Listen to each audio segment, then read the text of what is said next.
Okay, so that's it. So I just repeat the title. So Dmitry Golubenko will tell us about tensor algebras of C-star correspondences and their C-star envelopes. Okay, thank you.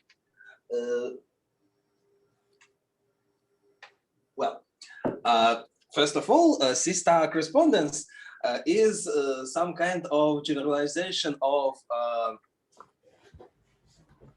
Gilbert modules. And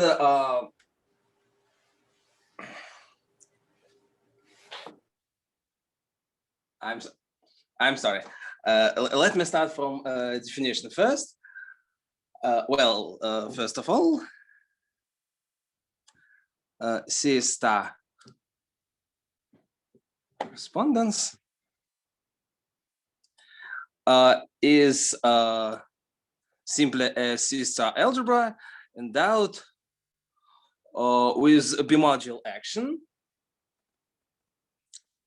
Is I'm sorry. Простите, ради бога, я очень волнуюсь.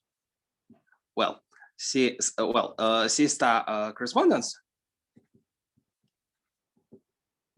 is a bimodule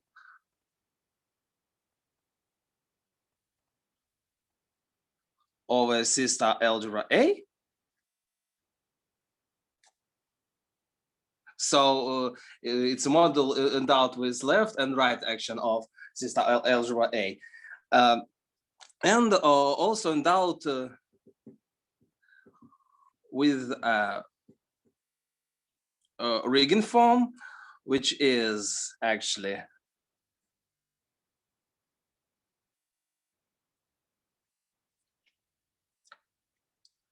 some kind of scalar product, but with values in C-star algebra A. So this Eigen pairing satisfies the following conditions for every xc and eta from module and A from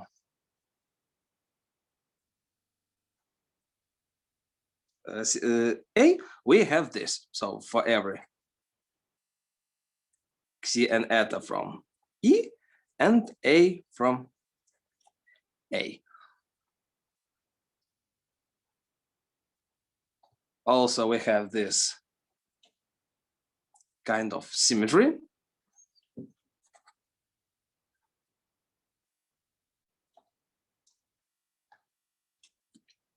And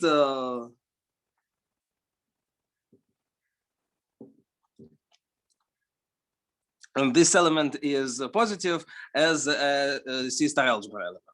And of course, it's equal to 0 if and only if C is equal to 0.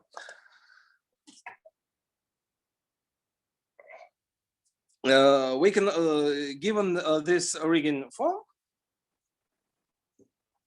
we can define a norm on a bimodule E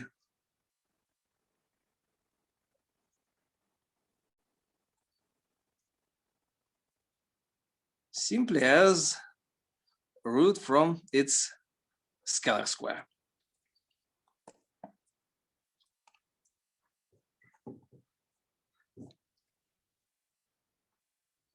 Okay. So far, you define just right Hilbert module. Left and right Hilbert module. But, the question is, how about the left action? Is it somehow compatible with the right action? The same way, absolutely. So we just have that xcn is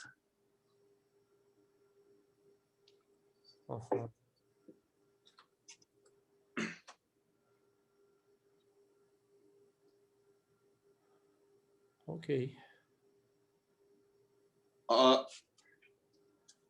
Or maybe we just in general case we have the homomorphism for left action. So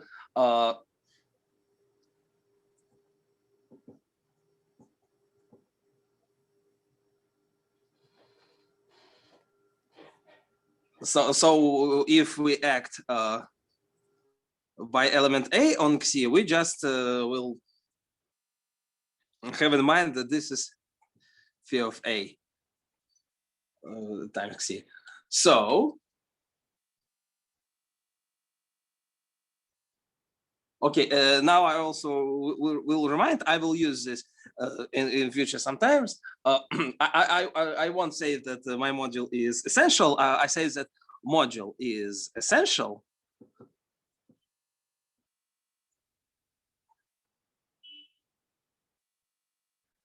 if the image of A of action of A is dense in E.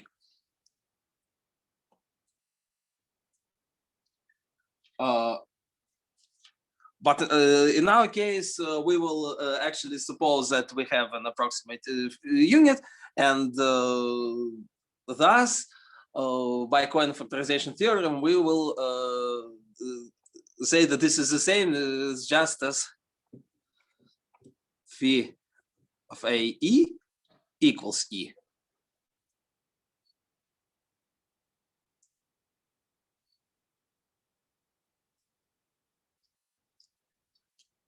Okay.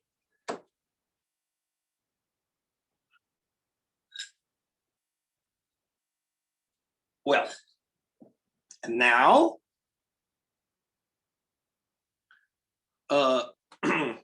having said that, I would like to endow a topology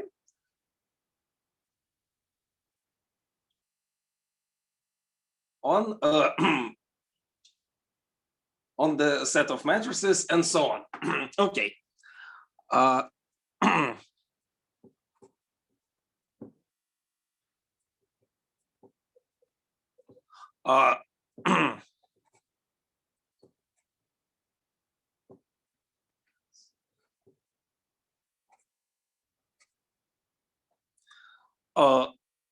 Okay.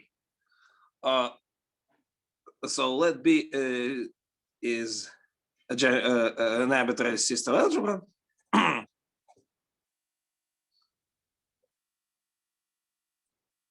We will generate topology by these semi-norms.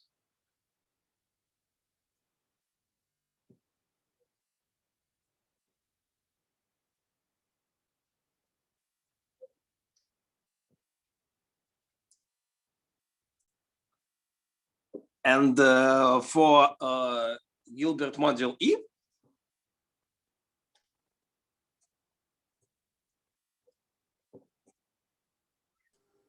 Dima, what is M of B?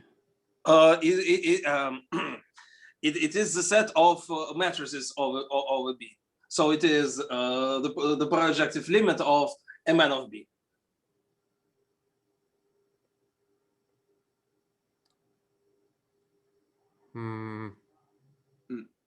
Well, in this case, I don't understand your formula because CB is not.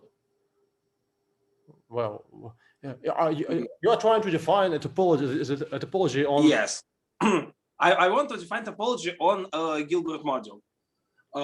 First I want to define topology on M of B for any sister algebra B, and then to. So B is a sister algebra. What is a little c, a little b, a little c and a little b are elements of what? B is an element of B, sister algebra. A little c? I'm sorry, yes. Well, I'm just trying to understand the meaning of the. Yes. I'm sorry, yes. Well, we have E, and we have a eigenform on it. So, by using the eigenform, we may define the map So it is the left action, actually. So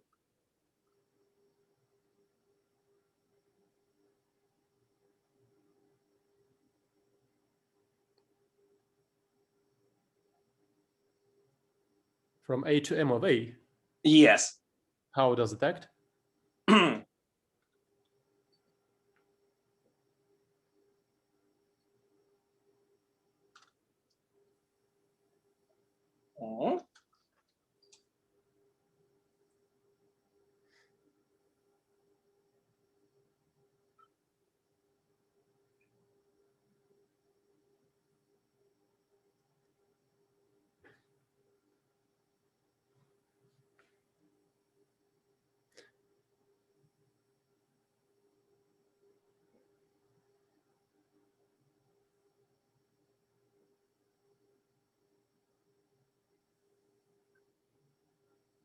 Well, we have. What if we skip this definition? So suppose that we have the left action of C-star algebra on Gilbert module E. So I just want to say that M of A is just an image of this. So M of A is just an image of phi. The image of phi. Yes. In M of E. So firstly, I specify right action on E, and then I will define a left action on E by this homomorphism from A to linear operators of E. Okay. And so now you want to define the topology on the image. Yes. Okay. You said that M of A is like projective limit of matrices with. Yes. It's equal that infinite matrices. Yes. In some way, yes. I see no relation between the image of phi and the set of matrices. So before you said that M of A is some space of some yes some. Oh, now you say that M of A is the image of phi. So what is M of A really? So M of A is. So we forget about matrices. Yes, we forget about matrices. Okay. It is the image of phi. It's a linear unjoinable operators which represent action of C-star algebra A on E. First, we define topology on M of B, and then we proceed to Gilbert module. Now let's come back to the definition of the topology. So you define some semi-norms. For every C, I will define these semi-norms. So B is in B. What is little c? C is an element of M of B. What is for every? What is then the product of C and B? It is. It is an action. They are in different. By saying C of B, I mean action. Left action of some element from C-star algebra on my module. But little b is not from your module. Oh, I'm sorry, C-star algebra. So little c is in M of B, right? Yes. Little b is in B. Yes. What is CB? Little c, little b. What is the product of little c and little b? So these are elements of different algebras. One of them is from B. The second one is from M of B. How can we? Yes, but here I mean C as a left action. I don't. What is the action of B on M of B?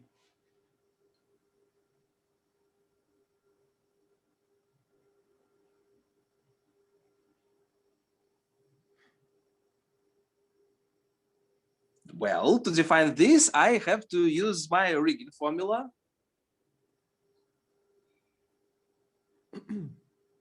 By saying this. Maybe we can just start from another side. Could you explain? Oh, maybe. Why do I can do this? You need a topology on M of B? Because M of B is, if you define M of B to be the image of phi, then M of B is already contained in L of E, and L of E has a canonical topology. Yes. M of B is already topologized now, but now yes. you topologize it in a somewhat different way. So, what is the reason for introducing this topology on M of B? Do you actually need this topology? In future, I guess no. I want to use it actually.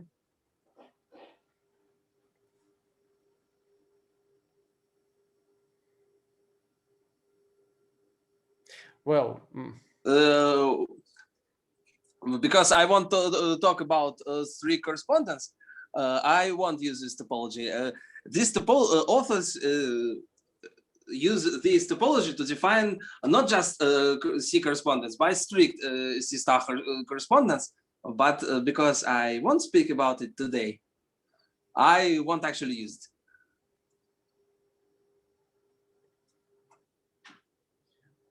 So we have to. But in this case, you have to explain to us the meaning of this formula, because otherwise. So. Okay. So I have.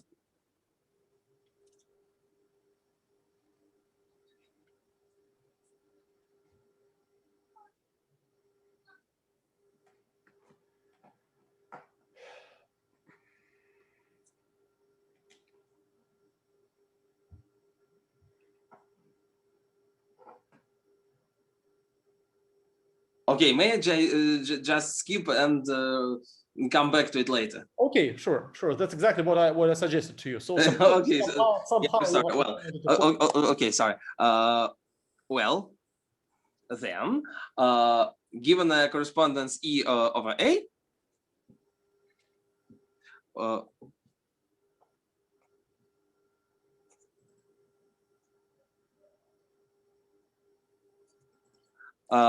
we may actually define its tensor degree as follows.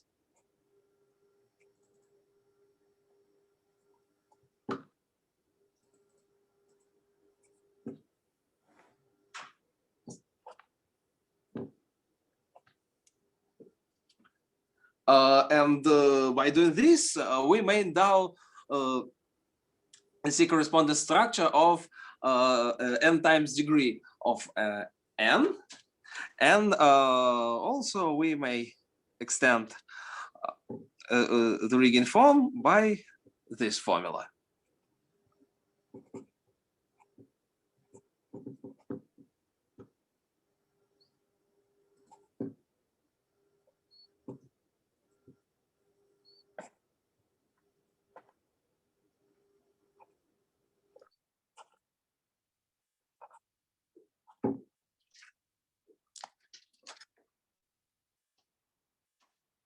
So we actually pair elements Xi2 and eta2, but here we also act on the module from the left by this scalar product. So it's something just like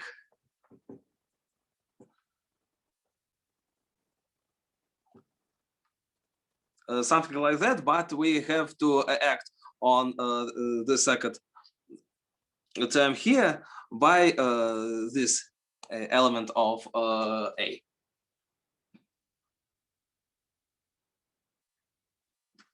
And so, having defined tensor degree of E, we may define Fock space as the sum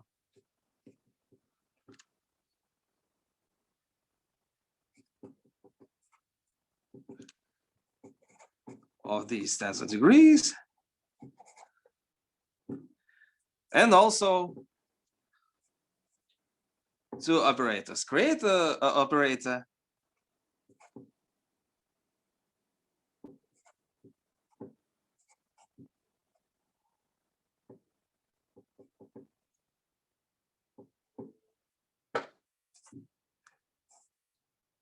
and annihilation operator, which is dual to this one. Here we have these of Xi acting from ith degree to I plus 1 tensor degree by multiplying on Xi. So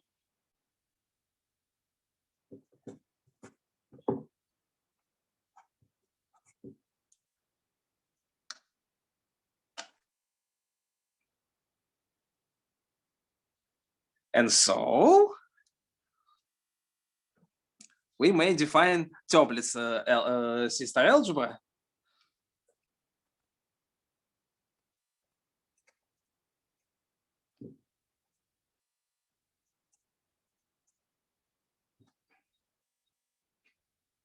associated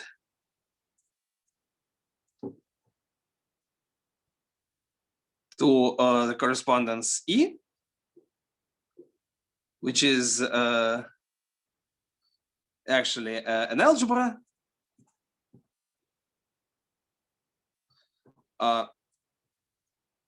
generated by creation and annihilation operators.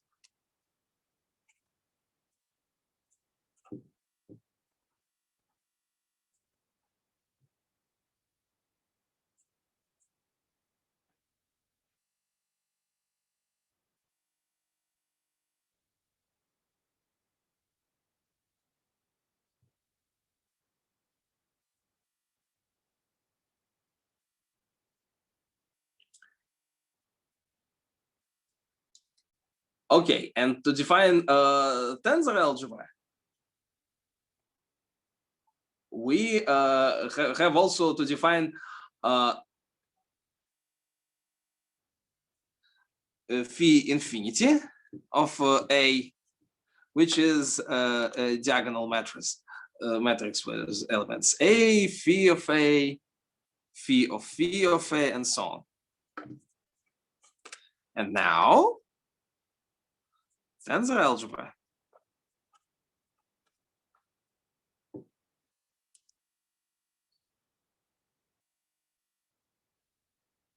associated to correspondence E is a norm-closed algebra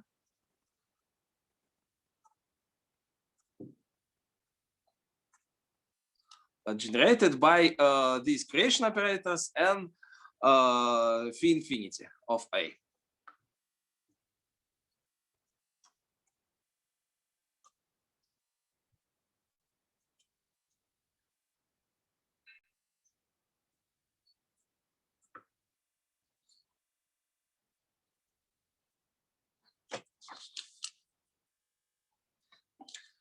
Well, as I have defined something, I have to give a pair of examples which are most interested in. Well, so the first example is just the simplest one is disk algebra. So let us take A and E equal to C, complex numbers, and phi is identity. So in this case, we have our Fock space.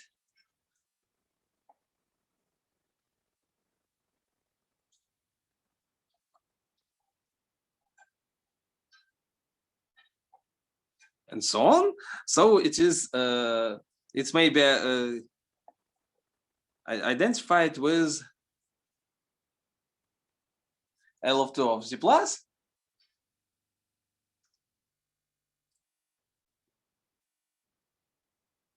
And as a sister algebra, it could be generated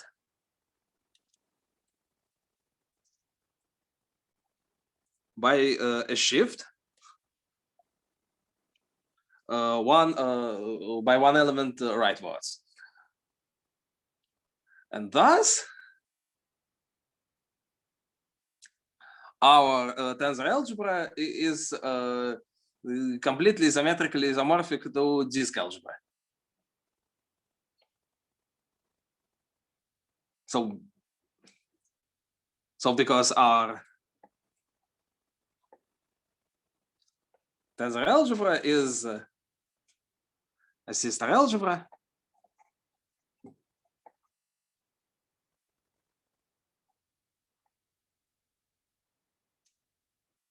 of all Toeplitz operators with continuous symbols.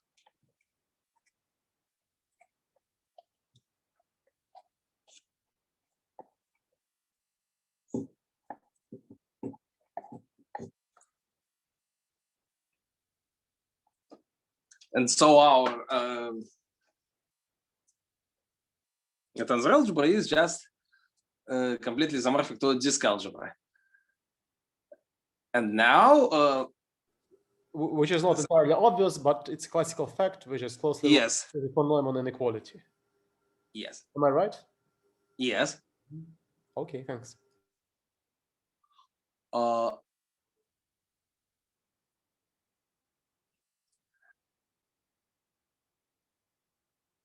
Now we are going to extend this example,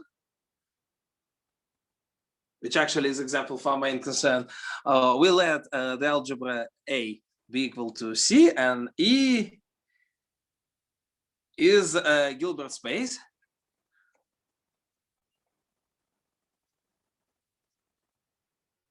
of the dimension n.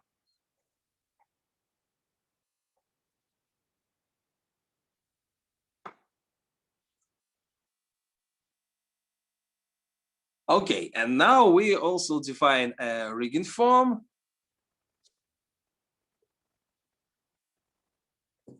by the following formula. Now we can define left action of C on E by the following formula. Complex number actions X on C by this formula. This one is an identity operator. Dima, I'm sorry, I'm afraid I cannot see the whole page. You move a bit to the right. Yeah, thank you. So this is, okay. Now,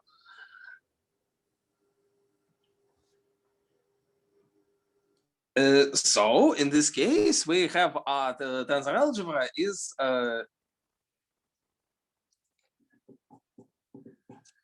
it is just a Toeplitz expansion of Cuntz algebra.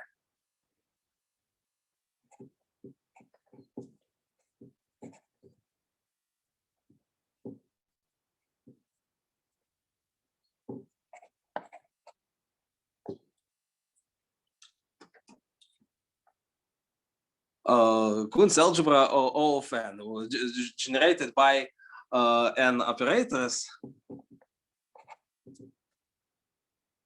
such that n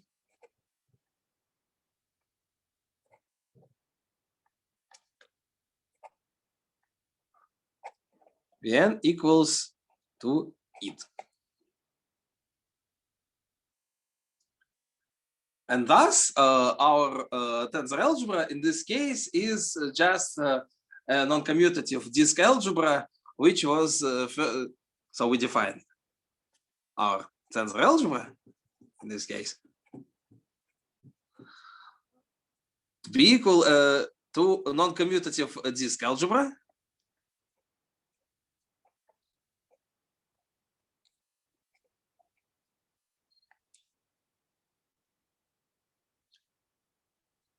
And of course, when n equals 1, we obtain the basic disk algebra.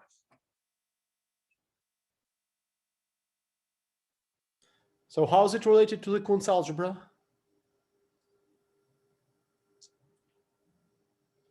We first take the algebra generated by creation, annihilation operators, and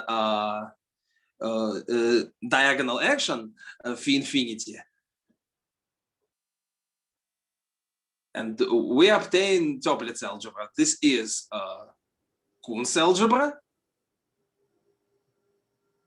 No, this is not the Cuntz algebra because our operators, creation operators, don't satisfy this defining relation. So there should be some relation between the non-commutative disk algebra and the Cuntz algebra, but they are not the same. So my question was just what is the relation between these algebras?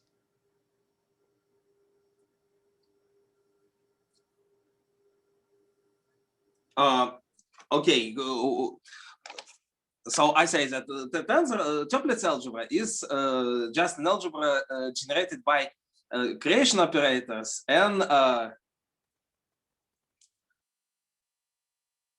annihilation operators and diagonal action. Well, it is the C-star algebra. Diagonal action is more and it's just a C-star algebra, and tensor algebra is a norm-closed algebra of Toeplitz algebra generated by these elements. And so I say that I can obtain Cuntz algebra as Toeplitz algebra associated to these correspondence. And then I can obtain a non-commutative disk algebra as subalgebra of Cuntz algebra. Well, my question was about, so what are the operators v1 to vn? If I'm not mistaken, this is the alternative definition of Cuntz algebra. But what is so Cuntz algebra is C-star algebra defined by generated by those elements with those relations. Yes. How is it related to the Toeplitz algebra? So you said that T of E is a Toeplitz extension of Cuntz algebra. I'm just trying to understand what that means.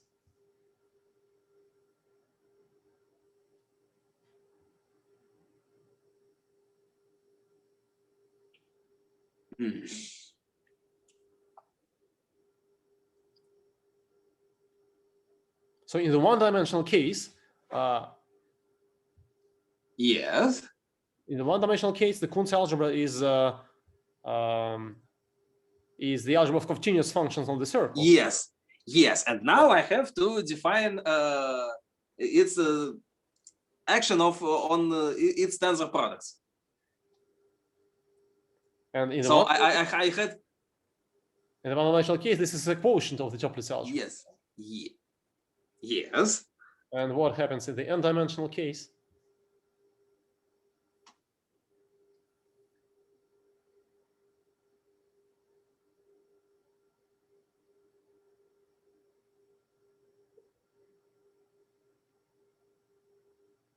So can we interpret the Cuntz algebra as a quotient of the Toeplitz algebra?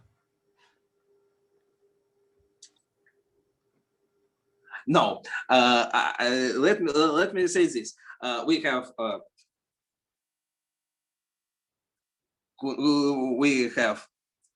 Cuntz algebra, and then we may define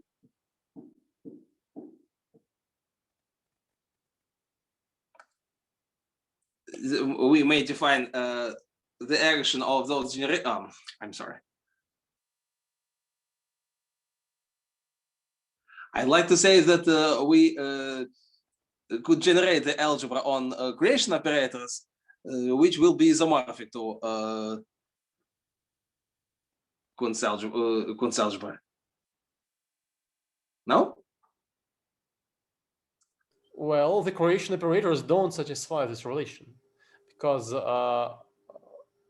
even in the one-dimensional case, when you look at the correlation operator, it's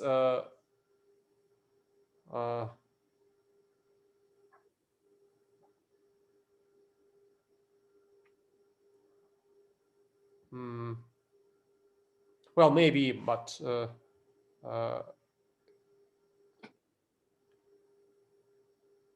so your idea is that they are essentially the same. Yes. Algebra. Yes. It's very strange because this is not true in the one-dimensional case. Mm-hmm. Oh, I'm sure that usually the generators of the Cuntz algebra are isometries. Yes. So vi star vi should be the identity map, the identity element, and the sum of v1 in the opposite direction, v1 star plus v2 star plus so on vn star is the identity.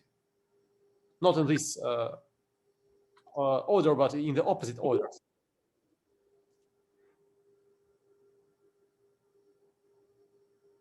And it seems that your operators, correlation operators, don't satisfy this relation. Well, okay, maybe this is not essential. If this is just an example, then we can just keep. It's just an example. Okay, maybe this is very essential. So let's just keep this relation with the Cuntz algebra, which is not. Well, the only important thing that we have defined the non-commutative disk algebra the following way. Okay. As this tensor algebra. Okay, let's go on.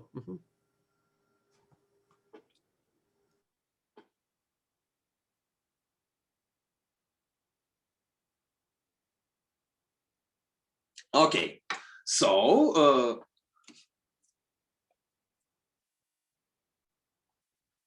now to move on, we have to also define which kind of representations we are talking about.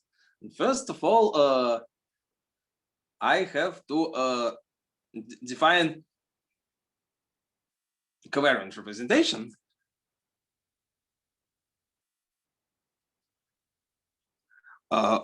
Actually, covariant representation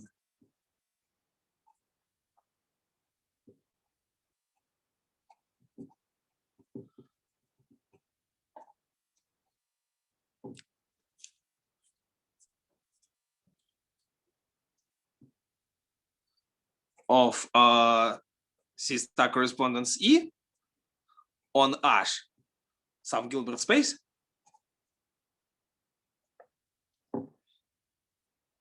is a pair of a linear map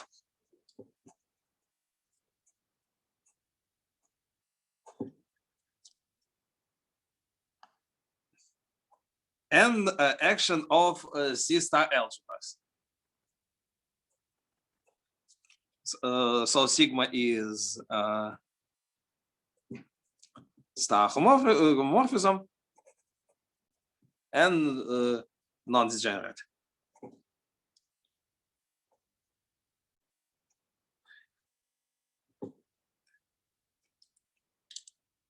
And these two actions are intertwined in the following way.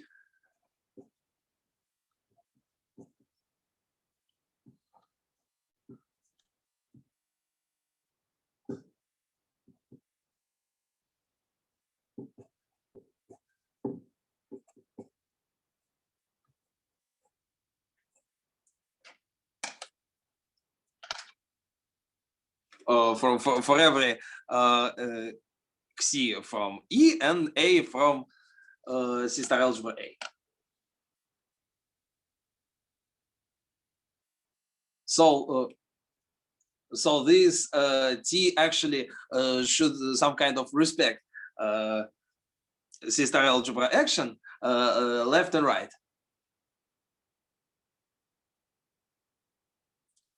And if T is completely bounded, contractive, and completely contractive, we'll say that covariant representation will be. So if T is completely. Sorry, once again, we cannot see the whole page. A little bit more, please. So T is completely bounded. If so, we'll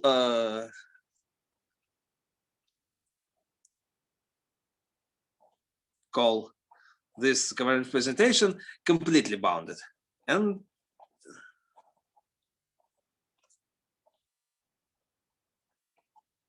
so on.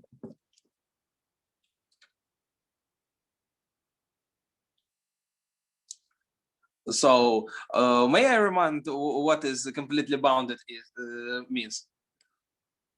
Or everybody understands this?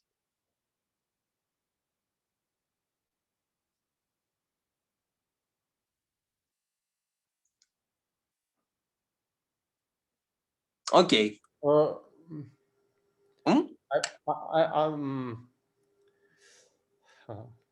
I'm not sure everyone knows. Okay.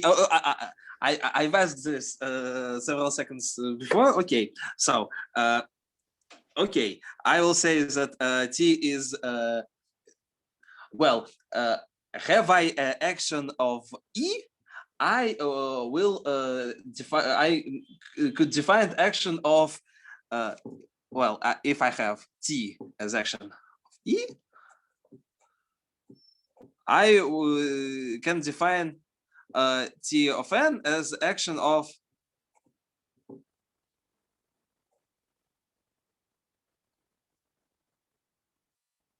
matrices n by n.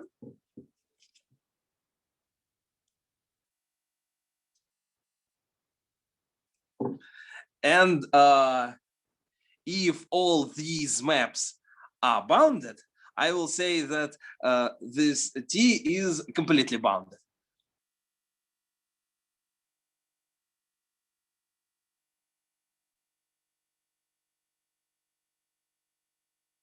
It's not clear.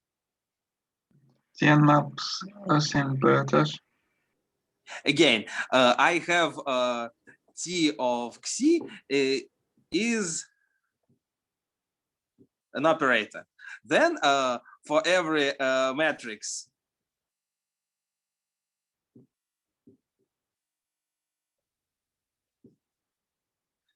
I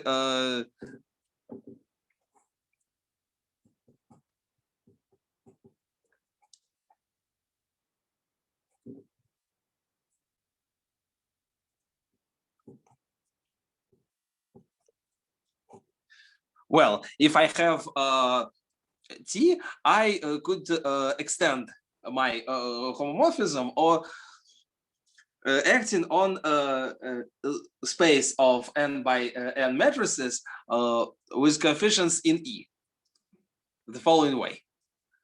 And if all these maps are bounded, I will say that T is completely bounded.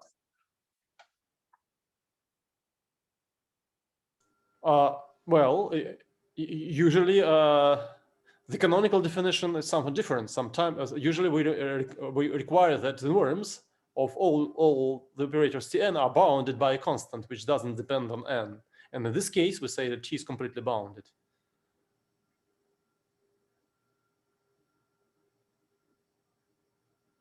Because, well, if T is bounded, then yes.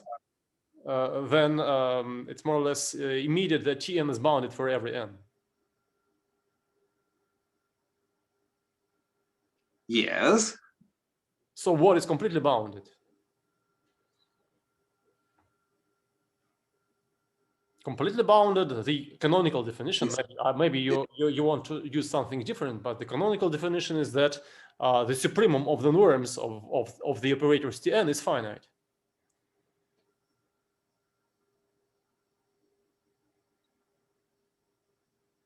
These Tn's, yes? You mean these Tn's? Excuse me? Do you mean these yeah, Tn's I have defined? I have defined here. Of course, the point is that, of course, if T is bounded, then Tn is bounded for every n. This is very easy to show. But the norm of Tn potentially can grow when n grows. And if this doesn't happen, that is, if the norms of Tn are okay, bounded, then we say that T is completely bounded. Is this a definition you are going to use? Yes, I would like to use this definition. Okay. Okay.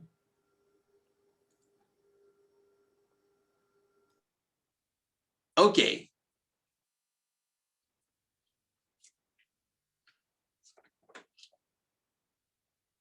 And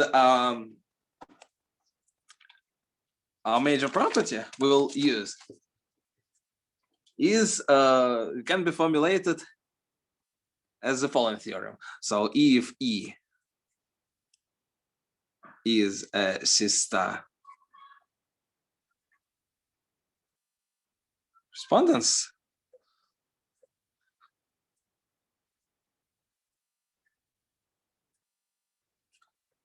and this is an isometric covariant representation,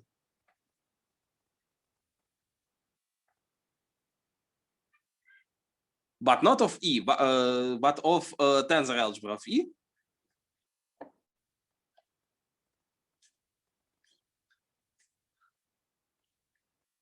On Gilbert space H. Then, if we define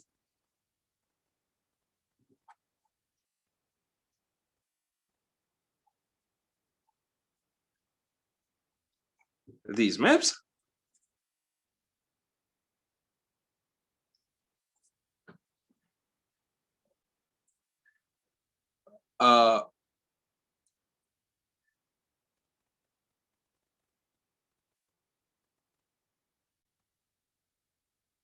we can extend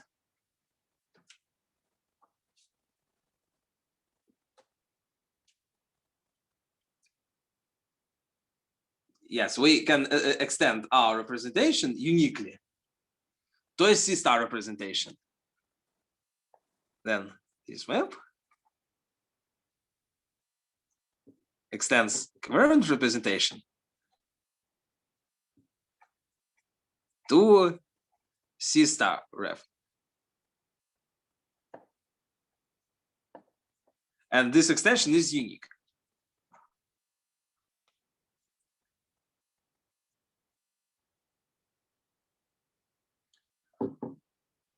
And moreover, if we have a C star representation, we may construct its corresponding covariant representation by having this. So let P be representation, C star representation.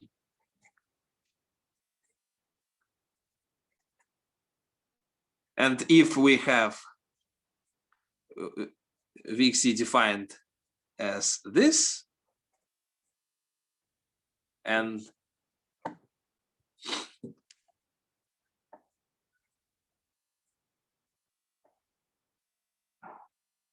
now these V and sigma define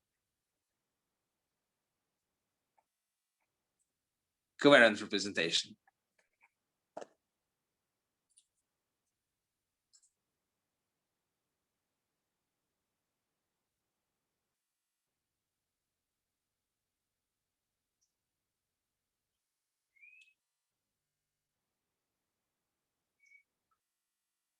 And so the immediate corollary of this is that if our covariant representation is a isometric covariant representation of correspondence, then it is completely contractive.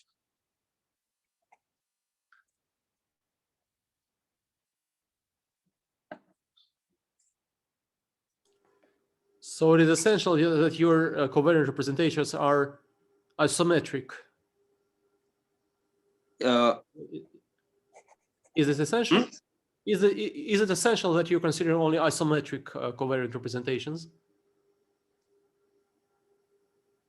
In some kind, yes. Oh, okay.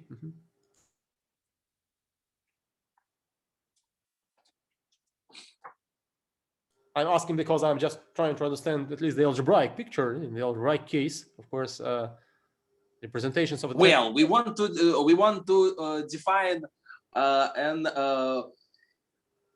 A bimodule structure on some Gilbert space H.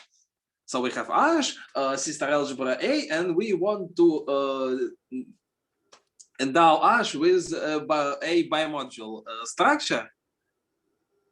And we're using sister correspondence for this. And to establish this, we define covariant representation. So the definition is actually just we have action of E, action of A, and these two are essentially respect each other.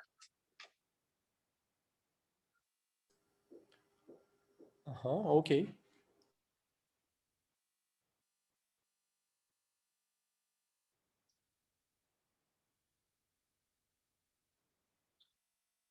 Okay, now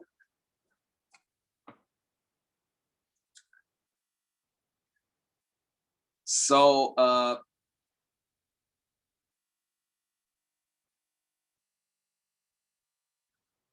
if our covariant representation uniquely extends to a C-star representation, we will also give this another definition.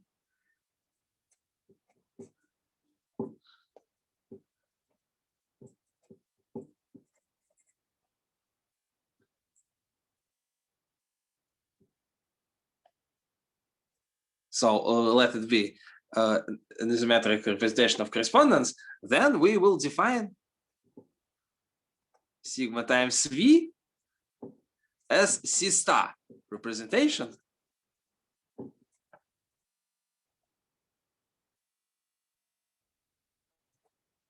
of T of E. It exists and is unique. So we'll say that it is an integrated form.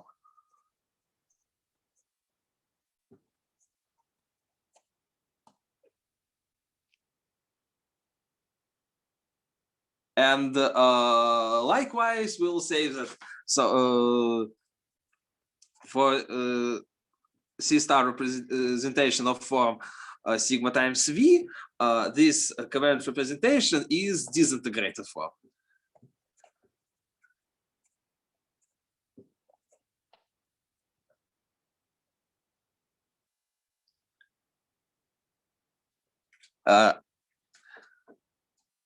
Okay, I will use covariant representations later because I would like to show that every completely contractive covariant representation could be dilated to some isometric covariant representation of E. And thus, I would like to establish a bijection between completely contractive covariant representations of E and completely contractive representations of its tensor algebra.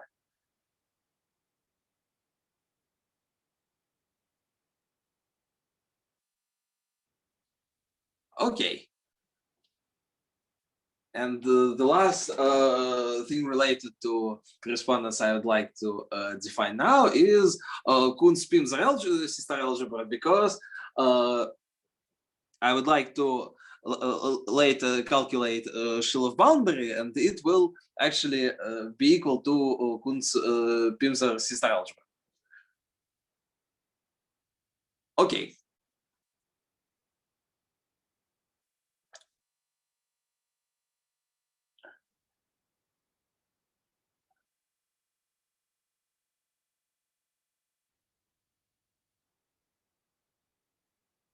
Sorry.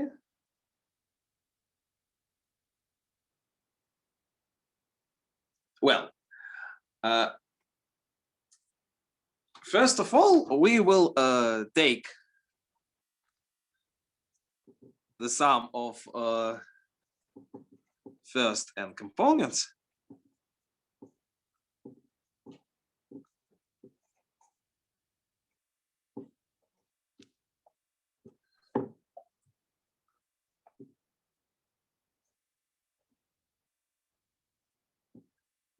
And then I will take the algebra of linear operators on this guy.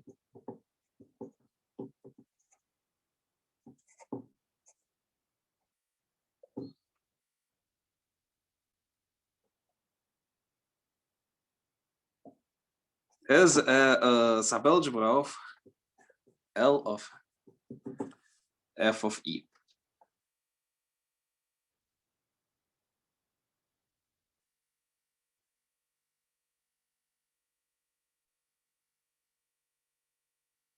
Thus, moreover, I can define them as follows. If I have the projection from f of e to the sum of first n components,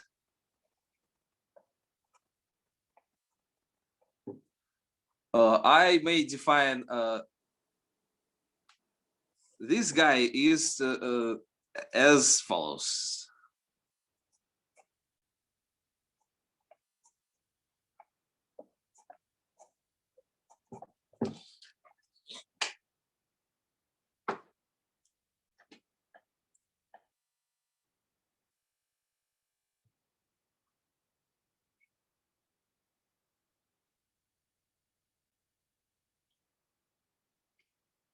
Now, I may define a sister algebra of L of f of e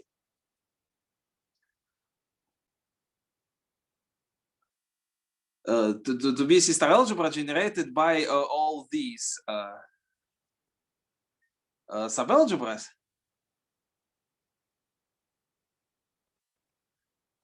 And to okay, so B is a sister algebra.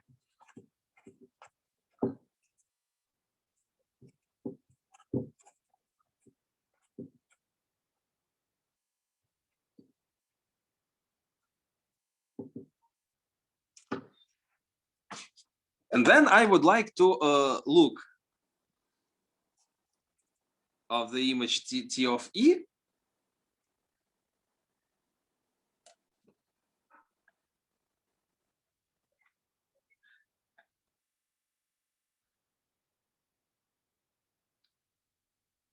And then I would like to define Cuntz-Pimsner algebra the following way. So O of E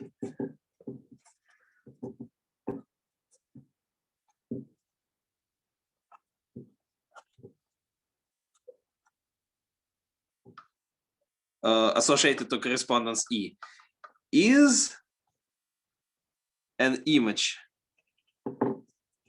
of tensor algebra of E in this algebra, multipliers of B factored by B.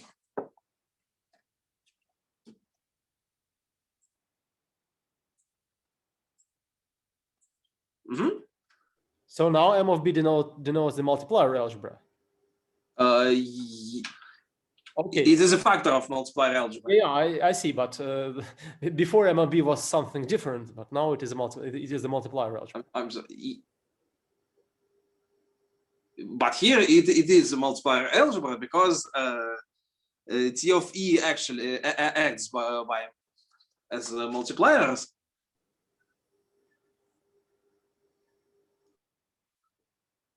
So we may actually consider its image in multipliers of B, and thus we may define this algebra.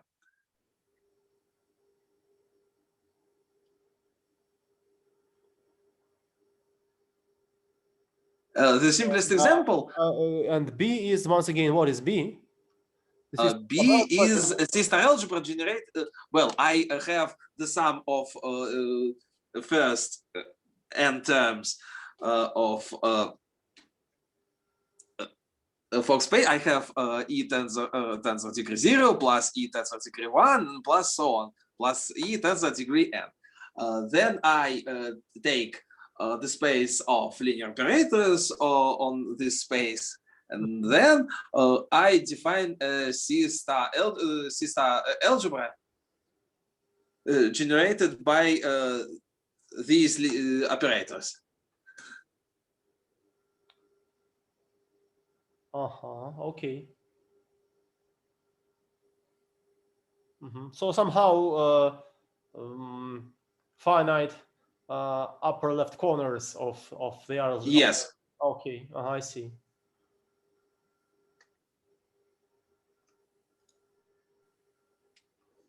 So, for example, if E is equal to C and A is equal to C, as it was the case of in disk algebra, we just have that it is the algebra of a continuous function on the circle.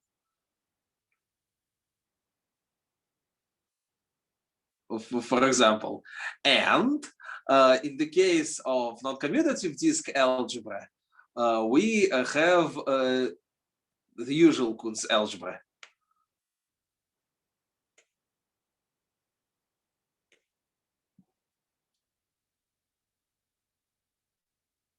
And so this answers my question. Yes. When I asked about the relation between Cuntz algebra and the tuplets algebra. Now I see.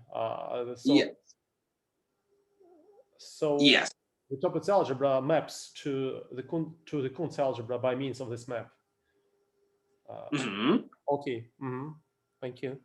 Yes, and what we will establish later, the main result that C-star envelope is actually Cuntz-Pimsner algebra for in both of these examples, and some more. So before I would proceed further, I would like to define. What is C-star envelope actually is. Well, suggest we have an A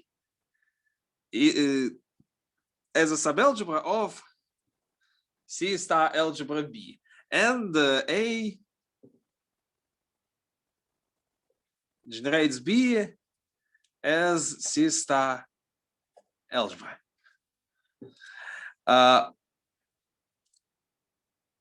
We say that ideal E is boundary ideal if the following map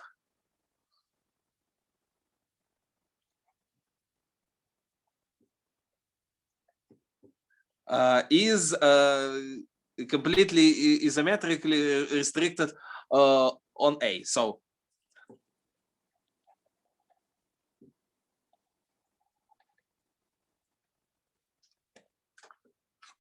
again, I have A, have C-star algebra B, and E is boundary ideal if the restriction of factorization by E is isometry.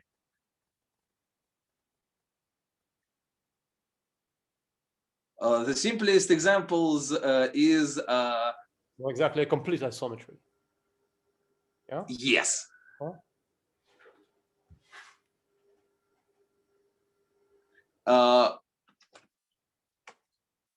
And if E is the largest such ideal, then it is called Shilov ideal.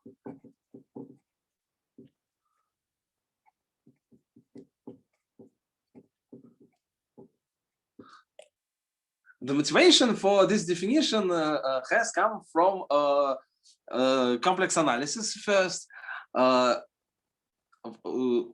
For example, for basic holomorphic functions, you have a maximum principle that every holomorphic function in the disk, which is continuous on the boundary, takes its supremum on the boundary. So if we consider this, the space of holomorphic functions,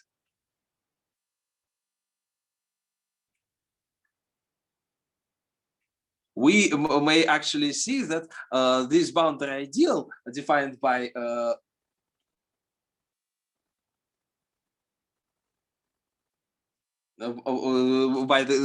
this ideal as functions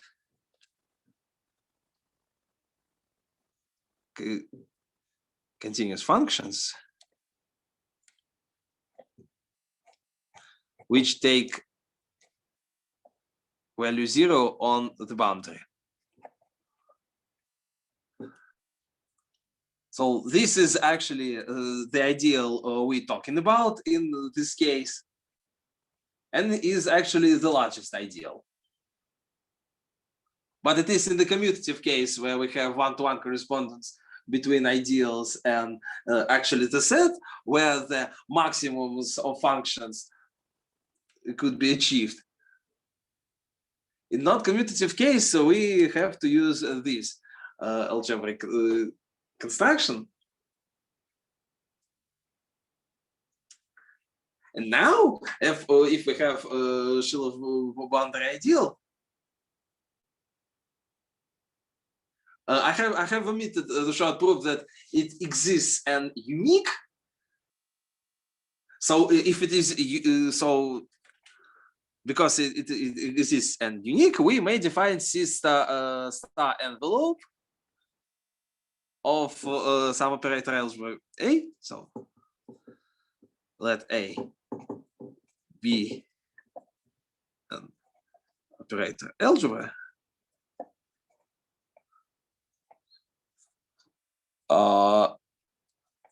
Then its C star envelope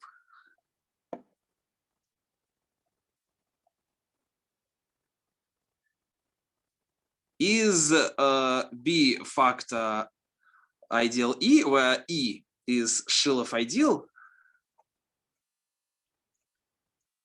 in B, and B is a C star algebra generated by A.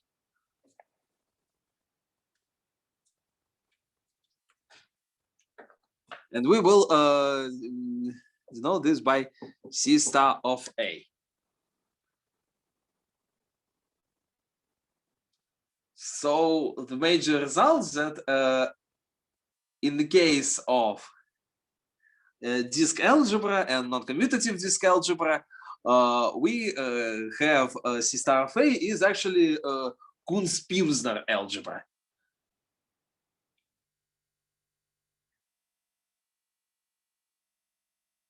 I have defined above.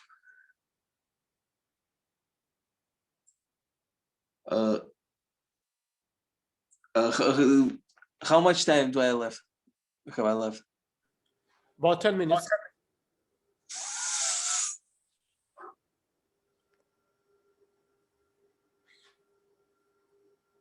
Well, okay. I don't think I have much time left.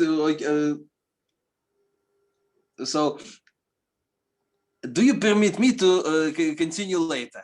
I would like to give some technical lemmas and proofs.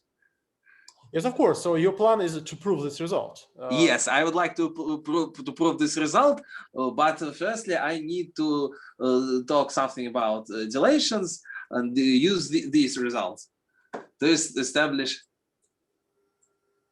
I may actually outline lemmas I would like to prove, and I will do it now. It is all about. Instead of,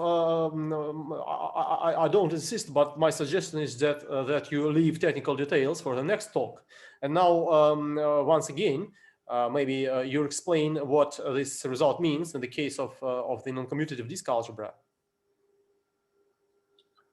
Okay, in the results of noncommutative disk algebra, we have that its Shilov ideal is for noncommutative disk algebra.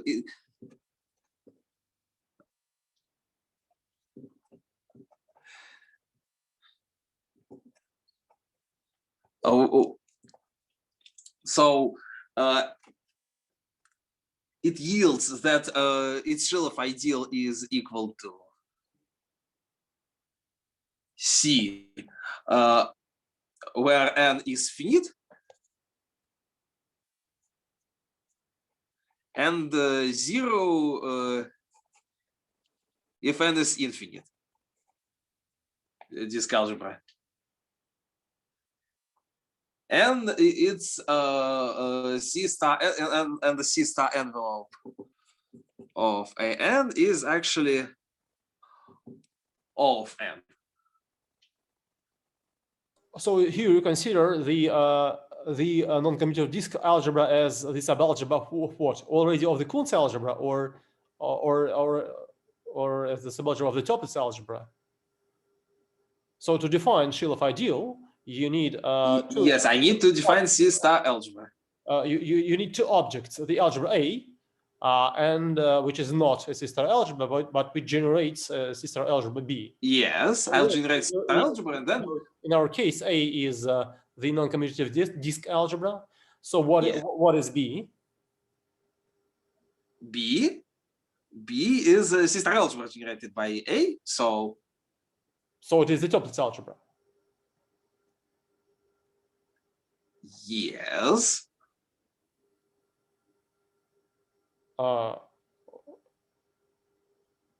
Okay,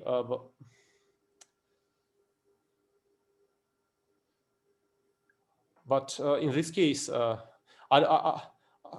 it's maybe I'm mistaken, but it seems to me that there is kind of contradiction between your description of. No, I'd like to take the tensor algebra, not C star algebra. I take norm clause algebra, not C star algebra. Well, A is a AN. Yes, by AN I mean tensor algebra I defined before, so it's not C star algebra, but actually a norm closed subalgebra of this. And what is B? So B will be at corresponding Toeplitz algebra. Okay. And the ideal. And the ideal is isomorphic to Cuntz algebra. No, the ideal, the Shilov ideal. What is the Shilov ideal? The Shilov ideal is for finite n, it will be equal to C. What is C? The complex numbers. It will be isomorphic. Yes, it will be isomorphic to C. That's strange because well, let's look at the case where n equals 1. If n equals 1, then A is the disk algebra is isomorphic to the disk algebra because it is generated by as a Banach algebra. It is generated by the right shift operator. Yeah. Yes. And B is generated as a sister algebra by the same operator. So B is the Toeplitz algebra, the classical Toeplitz algebra, with one generator. The Cuntz algebra is the algebra of continuous functions on the circle, which is, of course, the quotient of the Toeplitz algebra. But the ideal is not the complex numbers. Of course, the ideal is the ideal of compact operators. So the quotient of the Toeplitz algebra modulo the ideal of compact operators is C of t, the algebra of continuous functions on the circle.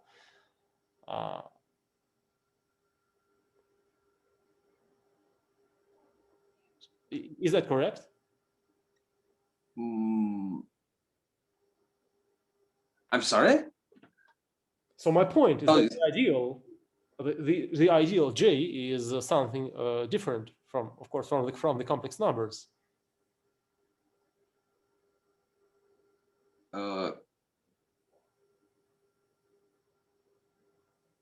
look once again. The Toeplitz algebra is very big. It is not commutative. Yes. The shell of the sister envelope of the disk algebra is commutative and is isomorphic to the algebra of continuous functions on the circle. So the sister envelope is a quotient of the Toeplitz algebra, modulo the boundary ideal. And the boundary ideal in this case is the ideal of compact operators.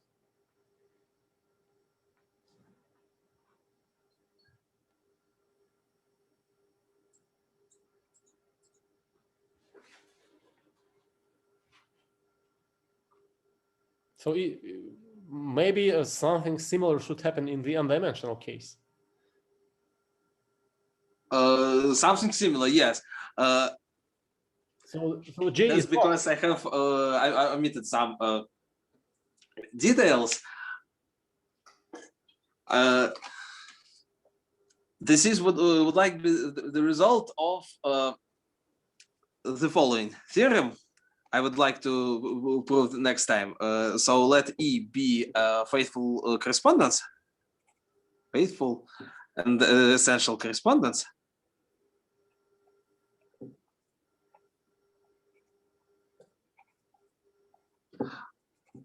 Over A, which is sister algebra, and if its left action is compact in generalized meaning, then sister algebra of its tensor algebra is Cuntz-Pimsner algebra. So those G isn't actually, which I said it isn't Shilov ideal.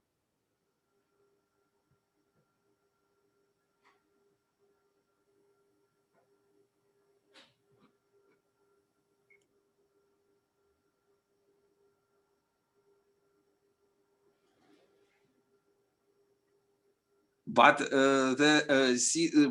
as we defined non-commutative disk algebra as tensor algebra for E, we have its sister envelope as Cuntz algebra. Okay, I see the statement. So the ideal is not okay. My comment was only about the ideal. So I don't say the theorem is wrong. I hope it is true, but the ideal, the Shilov ideal should be something. It is some other ideal. That ideal G is actually the ideal in the algebra. In the sister algebra. Not in the, yes, in sister algebra.